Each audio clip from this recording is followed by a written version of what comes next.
Bienvenue dans les films expliqués. Le film d'aujourd'hui est une science-fiction d'action intitulée In Time. À l'avenir, les humains sont génétiquement modifiés pour cesser le vieillissement à 25 ans, mais une fois qu'ils atteignent cet âge, il ne lui reste plus qu'un an. Une minuterie sur l'avant-bras de chaque personne affiche sa vie restante, et le temps est devenu la monnaie mondiale. Les riches peuvent vivre indéfiniment, tandis que les pauvres ont du mal à survivre jour après jour. Will se réveille pour constater qu'il lui reste moins de 24 heures. Il salue sa mère, Rachel, qui célèbre son 50e anniversaire. Leur célébration est interrompue lorsque la conversation se tourne vers leur situation financière. Rachel révèle qu'il n'a plus que 3 jours dans son minuteur et rappelle à volonté les factures et les prêts qu'ils ont besoin pour payer. Will promet de trouver l'argent, et Rachel l'informe qu'elle va travailler pour les 2 prochains jours et utilisera ce temps pour rembourser un prêt. Elle demande à Will de la rencontrer à une gare routière par la suite pour transférer son plus de temps. Rachel donne à Will une 30 minutes supplémentaires pour un déjeuner décent avant de se séparer. Sur le chemin du travail, rencontrera une jeune fille, Maya, qui demande 1 minute de son temps. Généreusement, il lui donne 5 minutes et l'envoie avec un sourire. Will arrive ensuite à son lieu de travail, une usine qui produit des appareils de stockage dans le temps et rencontre son ami Borel. Après une longue journée, Will est sorti et reçoit son paiement, seulement pour le trouver insuffisant. Il exige plus de temps, mais le distributeur explique que le quota a augmenté et ne le respectera pas. Plus tard, dans un bar local, certains hommes invitent la volonté à jouer. Il refuse leur offre mais en rappelle qu'il doit 1 heure. Prenant l'heure, Will continue à rencontrer Borel. Borel, en état d'ébriété, souligne un homme qui achète des boissons pour tout le monde au bar, mentionnant que l'homme vit depuis plus d'1 siècle. Will remarque que quelqu'un observe l'homme et décide de l'avertir. Il s'approche de l'homme, nommé Henry, et lui conseille de partir car il attire trop d'attention. Henry refuse et soudain, un groupe d'hommes entre, faisant sortir les clients du bar. Borel les identifie comme des Minutemen, des gangsters connus pour le vol et l'extorsion. Borel essaie de retirer Will, mais insiste pour rester pour regarder les événements se dérouler. Assuré à Borel qu'il ne fera rien de téméraire, le convaincra de partir. Le chef des Minutemen, Forta, confronte Henry, exigeant son temps et lui offrant même la chance de se battre pour cela. Débrancheux, Henry s'excuse aux toilettes, où il vomit tandis qu'un Minuteman ouvre la garde. Saisir l'occasion, va faire irruption, éliminer le garde et emmène Henry avec lui. Alors qu'il fuit, Forta et ses hommes poursuivent.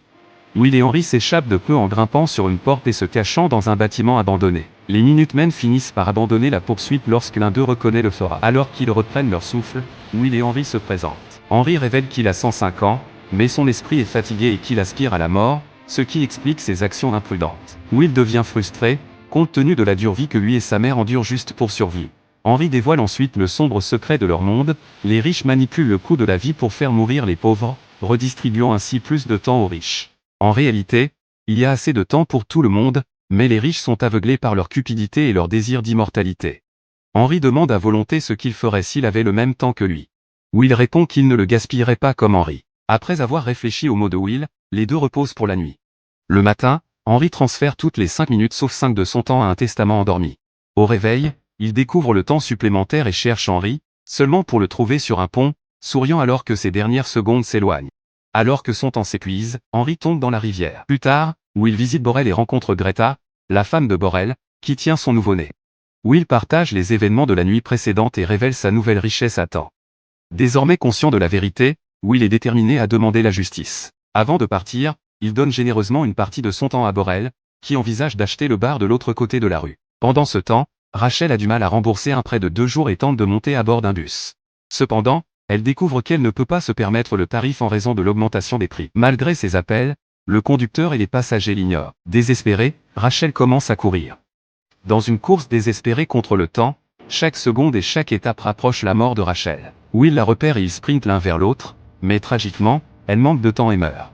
Une Rachel sans vie s'effondre dans les bras de Will, et il pleure, conscient douloureusement qu'il n'était à quelques secondes de la vie dont ils avaient toujours rêvé. Maintenant, Will a tout le temps qu'il pourrait souhaiter, mais sa mère n'en a pas.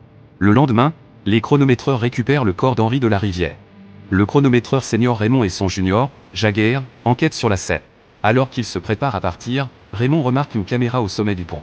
Pendant ce temps, Will est assis dans une voiture avec un nouveau costume et une expression déterminée. Il traverse le fuseau horaire, une frontière séparant différentes classes sociales. Tout au long du voyage, il passe plusieurs frontières, payant des frais de péage croissants à chacun. Les frais de frontière finaux seront 1 an, et le conducteur l'accueille à New Greenwich. Lorsque le conducteur enquête sur les véritables intentions de Will, il répond qu'il veut faire payer les habitants de New Greenwich. La ville est différente de tout ce qui sera jamais connu. Alors qu'il sort de la voiture, il commence instinctivement à courir, toujours habitué à vivre avec un temps limité. Jetant un coup d'œil à son bras, il essaie d'adopter le comportement de quelqu'un avec du temps à perdre. Cependant, il a déjà attiré l'attention d'une femme nommée Sylvia. Will vérifie dans un hôtel et demande une suite. Dans sa luxueuse chambre, il se réveille avec 105 ans. Malgré le confort de son environnement, le souvenir de la mort prématurée de sa mère continue de le hanter. Pour la première fois, il se livre à la nourriture et à la boisson gastronomique, en basant la serveuse une semaine de temps. Elle observe que cela ne se comportera pas comme tout le monde car il fait tout un peu trop rapidement. Will répond avec espièglerie qu'il ne précipite pas les choses qui comptent. La préparation à entrer dans le casino sera transformée en tenue plus appropriée. Au siège du chronomètre, les images de surveillance de Raymond et Yeager reviennent de Will. Jagger note qu'un homme a franchi plusieurs frontières en route vers New Greenwich. Alors qu'il recueille plus d'informations sur l'ordinateur, Raymond révèle qu'il connaissait le père de Will. À l'intérieur du casino, Will rejoint une table de poker, où il rencontre Philippe, un milliardaire avec des éons de temps. Après plusieurs tours, accumulera plus de 2 siècles de gains. Philippe augmente la mise de 50 ans, mais correspondra avec confiance au pari. La carte de la rivière révèle les 6 des diamants. Tout au long du jeu, il se retrouve de plus en plus attiré par la Sylvia enchanteresse, assise à côté de Philippe. Les manches enroulées de Philippe révèlent 10 millénaires de temps sur son bras. Il discute de la vaste disparité entre les riches et les pauvres, la rationalisant comme une sélection naturelle. Il procède ensuite à l'augmentation de 2 siècles supplémentaires. Will appelle, laissant son bras avec seulement 30 secondes à jouer. Il gagne la main et reçoit un millénaire. Cette victoire apporte de l'excitation à la vie terne de Philippe. Will remarque la fille de Philippe, Sylvia, et commente sa beauté. Philippe la présente et elle invite Will à une fête. Le lendemain, Will achète une nouvelle voiture avec ses gains et ses routes aux mentions de Philippe. Là, il rencontre 3 générations de femmes qui semblent être des sœurs. Will se sent à sa place parmi la foule d'élite. Sylvia s'approche de Will, le sauvant d'une soirée solitaire. Alors qu'ils apprennent à se connaître, ils se retrouvent dansant ensemble. Elle demande s'il vient du ghetto, mais il ne le confirme ni ne le nie. Sylvia partage ses sentiments de vide et comment son abondance de temps ressemble plus à une contrainte qu'à une bénédiction. Pendant qu'ils parlent, Philippe et sa femme légère de près. Dirigera Sylvia à l'extérieur jusqu'à la plage pour une certaine intimité. Ils se déshabillent et nagent dans l'océan, flottant près les uns des autres sous le clair de lune. Alors que les vagues les poussent plus près, leur moment intime est interrompu par une voix du rivage. Ils retournent au manoir où Philippe invite Will à jouer au poker. Cependant, les chronométreurs ont localisé Will et l'ont confronté. Raymond, leur chef, remet en question la présence de Will à New Greenwich et la valeur de son millénaire. Will explique qu'Henry le lui a donné avant de se suicider. Raymond est sceptique, il confisque le temps de Will et l'arrête. Comme il est enlevé, il se demande pourquoi Raymond enquête sur les suicides lorsque des meurtres se produisent quotidiennement dans le ghetto. Cela rappelle à Raymond le père de Will. Will surpasse les gardes et s'échappe avec Sylvia comme son otage. Il fuit dans sa voiture, poursuivi par les chronométreurs. Après une poursuite en voiture dangereuse, ils échappent à leurs poursuivants et se cachent sous un pont. Le matin, il continue de conduire mais s'écrase après avoir frappé les pics de circulation. Forta et ses hommes trouvent la paire inconsciente et volent du temps à Sylvia, et la laissent avec seulement 30 minutes. Will lui donne un peu de son temps restant, et il se précipite pour en trouver plus. Avec seulement 3 minutes à faire, Will frappe à la porte de Borel. Greta répond, l'informant que Borel est décédé d'une intoxication à l'alcool. Sylvia devient anxieuse alors que son temps diminue à quelques minutes. Will remarque sa boucle d'oreille et il se dirige rapidement vers un marchand de bijoux. Désespérés, ils acceptent l'offre du concessionnaire de seulement 2 jours de temps. À l'approche des sirènes du chronomètre, ils se cachent puis se promènent dans la ville, discutant de l'entreprise familiale de Sylvia. Will demande combien ils valent, et elle répond que c'est trop dans l'importance. Will appelle Raymond et demande à Philippe de transférer Milan au ghetto en échange de Sylvia. Raymond l'avertit qu'il finira par être mort comme son père. Will mentionne que son père est mort en combattant, mais Raymond dit que son père faisait quelque chose de plus dangereux.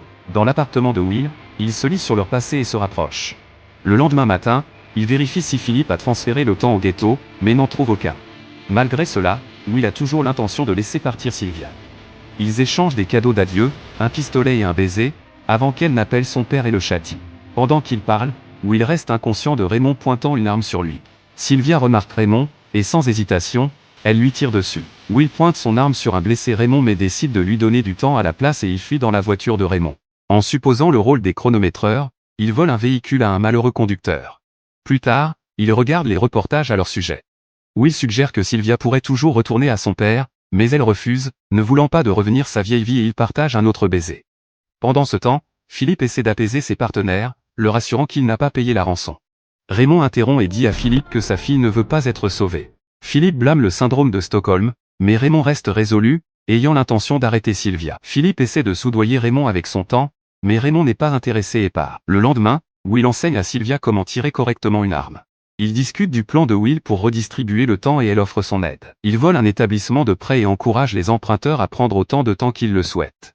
Fortis et ses hommes continuent de voler les gens pour le temps et voient une récompense à l'écran pour Will et Sylvia. Pendant ce temps, Philippe regarde les nouvelles des crimes continus de sa fille. Raymond et les chronométreurs finissent par entourer le motel où Will et Sylvia restent. Le couple s'échappe et perd Raymond après une fusillade sur le toit et à bord d'un bus. Forta poursuit sa recherche et interroge un groupe, menaçant de voler leur temps. Un homme propose des informations sur Will et où se trouve Sylvia.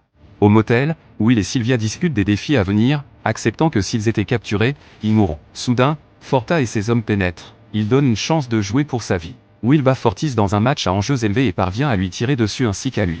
Le couple se tient plus tard sur un toit, se sentant sans espoir en regardant le coût de la vie pour les gens qui continuent de monter. Sylvia est d'accord mais a un plan. Il kidnappe Philippe et le force à ouvrir son coffre-fort contenant 1 million d'années.